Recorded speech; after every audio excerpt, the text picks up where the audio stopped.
Hello, everyone. Welcome to KSPB Pebble Beach, 9.9 FM. DJ Emotion, and today I'm here interviewing Mr. Pratt. Mr. Pratt, thank you for joining me. Great to be here, Malyk. Thank you. Go Pirates! Yeah, fellow pirate himself here. Mr. Pratt teaches art and French. Are you teaching architecture again this year as well? Not this year. That's every other year. But Every next year. Gotcha. Mhm. Okay. All right. So my first question for you is, what drew you to the education field, and what do you find most rewarding about teaching? Oh, man. I fell into teaching by accident. Out of college, I had lived in France and skated with a pro hockey team for part of a year and did some interpreting work on French TV and journalism, sports journalism for the men's ATP tennis tour. And then I had a job working with Time Inc. and Sports Illustrated out of New York City, predominantly for the Barcelona Olympics in 1992. And so I had the languages thing, and I had always been the kid that loves to draw, but also loved sports. And I just happened to be in Europe. So that's where the languages came in. And I was sort of a big fan of Indiana Jones and looking for adventure. And it wasn't lost on me that that character had this really cool life where he was in. So my background is my dad had gone to, he was kind of my hero, and he was a paratrooper, and he went to Harvard Law School. And so the whole kind of, and he was a jock too, and did some interpreting in the army. And so I had those things kind of all in the pot, and mom gave me a lot of passion and love for art, and grew up loving, creating and music, and drawing and playing sports. And then the languages kicked in and this zest for adventure. And when I fell into a prep school situation, part-time, I had no idea that boarding schools existed. I didn't really know anybody who went to a boarding school. And I was amazed that they were willing to pay me for coaching the hockey team, coaching the baseball team. And the biggest surprise in my life, Malyk, is the joy that I have discovered spending time with teenagers. So Nice. I didn't like them very much when I was one. I was kind of afraid of them as I was a young man. But I got to be honest, that's really the number one reason. I thought I was getting into it because of the lifestyle and the vacations. And I thought, I can be an artist in the summers and these long vacations. And it just kind of snuck up on me. Got you. That's cool though. So like adding on to that, because like you kind of explained like how you gained your passion as well for art. Like how do you integrate your passion for art into your teaching? And like how do you think this is like enhanced some of your learning experiences like for your students? Oh man, that's a really great question. I don't know what I'm motivated by. I think I'm motivated in part by remembering wanting more from certain teachers. And when I got glimpses of what I needed and wanted from certain teachers, that felt so good. And so I try to be aware of the quiet kid who might be having a hard time communicating needs or expressing, or, the worst nightmare, I think, for any of us teachers, it's mine, is that there's a student or more in my classroom spaces that feels unseen, that wants desperately to be guided and shown what to do, how to do it. For art, I always wanted my professors to show me, not just tell me. And so I love doing that. I love drawing alongside or painting alongside students. And in filmmaking, I love showing actors what to do, showing directors exactly how to behave. Because if you don't, how are they supposed to figure it out? I think the hard part about art, kind of with everything in some ways, but certainly with art, is we have to teach ourselves how to do it. Nobody can really teach you how to do it. But if you have a good guide who clearly cares, I think that makes all the difference. And that's what motivates me. Yeah, I mean, because I guess like when it comes to art, there's really like no wrong way for going about something. Like everyone can experience their art and produce it in their own way that they want. I feel like it's not like math where you have to do it these certain like steps. It's a lot more freedom when it comes to it for sure. It's true. I'll tell you my biggest trick, and it's kind of like a magic trick, and it works every time. And that's how I start with a student. And say, let's say it's a student in APR class, and they have to do their sustained investigation, and they're like, "Ah, I got writer's block. I got nothing. I got no ideas." And I'll say, "Well, then what are you doing?" They're like, "I'm thinking." I'm like, "Well, that's not going to cut it because you're thinking up all these masterpieces in your head, and nobody gets to see them." So to get them going, I come up with an idea. And the more I get into the idea that I'm going to make them do, the more they start to be like, all right, all right, all right, all right. I got it. I got a better idea than yours. And they're like, go away. I got it. And they start working. So would you say is that kind of how you also like would like keep your students engaged and interested in like your lessons?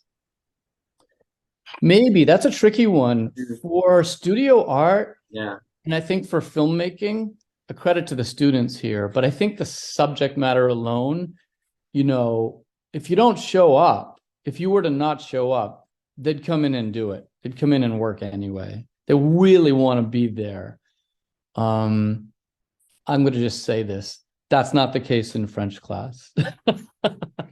Yeah. No Yeah. disrespect to our students who are awesome, but I think just inherently the arts people are it's like, oh man, it's like the toy department. We're going to go down and have some fun now. And it is different and distinct from the other academic silos. And people really want to be in those spaces and get after it. So it's like a different kind of continuum than needing a teacher to start class to direct everybody in a micromanagement way, which is really required in most academic settings, but not so much in the studio all the time. Yeah, that's really cool. I would say too, with like today's like modern technology and everything, do you kind of try to incorporate that and like innovation like into your art or teaching styles in any way or what? For sure. I think that gets students really excited. I started the filmmaking class making movies because students were already making movies without us for years. And they were pleading with me as head of the department, will you please just start a program? Help us, give us a space, give us some guidance and some equipment. We're doing it without you, whether you do that or not. And so I realized, and being a lover of films myself, kind of a closet actor, if you will, that that was the moment. That was the moment. And I think to answer your question, fancy equipment, super powered computers, awesome software, whether it's architecture CAD or whether it's Premiere Pro editing or After Effects. That definitely for some kids is the jam. But I got to tell you, dirt, fire, and water in the ceramics department, and really charcoal off of, which really comes from burnt bark trees, and paper, same thing. It's what I think students relate to the most. Maybe because we have such a progressive world in terms of technology. I think students want to get dirty. They want to use their hands. They want to feel organic and connected to something physical and visceral. And really, it's the same with filmmaking. You don't need high tech to make good quality stuff. You don't. Yeah, yeah. I mean, I guess that is true, especially when it comes to art, because like I said earlier, like there's a variety of things you can do with it. Okay, so my last question for you. Can you share like any specific success stories or notable achievements like from your teaching career that like come to your mind? Wow. Sure. I think something that I'm really pleased with, maybe proud is the word, is kind of building a couple of programs and kind of shepherding the entire fine and performing arts over the last 18 years. Just like Malyk, every group of people, it takes a whole team, but I'm proud that we have a vibrant department and that we are caring people that care about each other and our students and our programs, and we communicate honestly. And It's been a culture to build over time.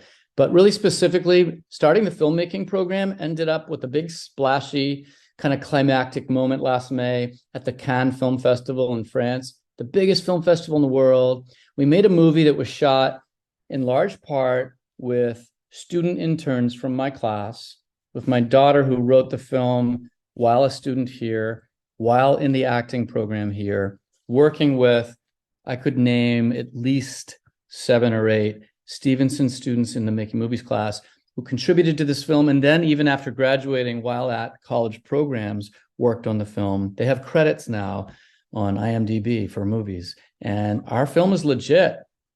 And that was kind of like this, all these things came together, and that was the master plan, was to do something meaningful. The content of the film has to do with teen wellness, and it's a right now topic that means something. It's still on the film festival circuit worldwide. That all started in the Making Movies classroom with a dream and a vision, and that's exactly what I try to install and support and nurture in my students and our students here. Wow, that's really cool. I think I remember you mentioning that last year. I remember you were gone for a couple months in the spring semester of last year. But that's really cool. I mean, I would say as well, just like a closing thought. I mean, I feel like I've even seen the art department like grow just from my outside perspective, because even these past like 4 years that I've been at Stevenson. And so I imagine only to grow more in the future from here. Well, radio program's a big part of that, Malyk, Yeah. and here you are. And I am so honored to be doing this interview on KSPB. Yeah, I appreciate And you. FM, Pebble Beach, California. Yeah, there you go. You already know it all. No, thank you for doing the interview with me. I know it was a little last minute, but you got back to me quickly, and I appreciate it. Oh, it's All my right. pleasure. Yeah, it's been a pleasure. Once again, we listening to KSPB Pebble Beach, 9.9 FM. Thanks for tuning in.